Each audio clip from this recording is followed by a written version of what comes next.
Olá galera, tudo bom? Como vocês já perceberam, eu não estou com o rosto aparecendo. E como vocês estão vendo, hoje choveu. Então eu vim fazer as coisas que eu gostava da chuva. Então já deixe seu like, tá trovejando. Deixa eu segurar pra outra mão, que minha mão tá doendo. Então já deixe seu like, deixa a sua curtida, se inscreve no canal pro YouTube, vê que você tá gostando dos meus vídeos, tô ajeitando.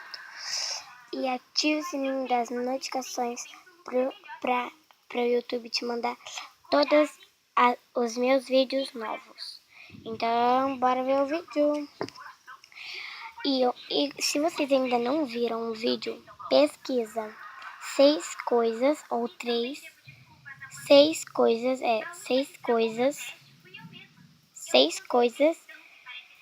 que vocês não podem fazer no calor. E daí vocês escrevem assim e olha aquele vídeo, ok? Então, hoje eu vim fazer 3 coisas da chuva que eu gosto mais. Então, vamos para a primeira.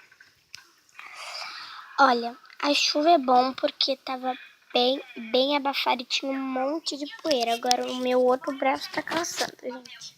E tinha um monte de poeira. Daí, né? Daí a chuva caiu um toró de chuva, mas não pra ninguém morrer. E daí limpou todo o estrago. Como vocês estão vendo, parecia que tava bem poeirada e tirou um pouquinho daquela poeira. Lá onde eu tô botando meu dedo. E lá também. E lá. E lá. Gente, minha mão tá cansando muito. Ó, segunda coisa,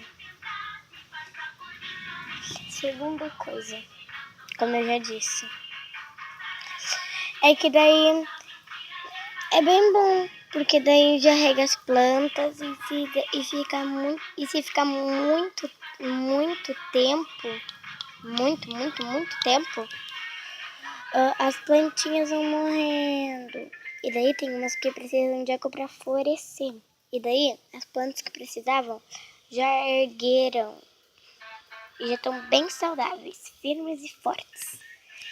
Então vamos para a terceira e última. Então, a terceira é bem assim, ó.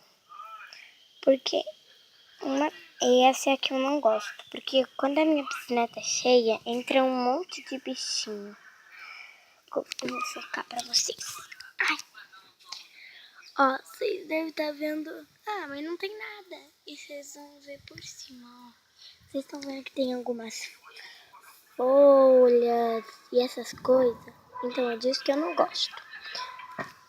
Então, esse foi o vídeo. Espero que vocês tenham gostado. Um beijo para todos vocês. Tchau, até o próximo vídeo.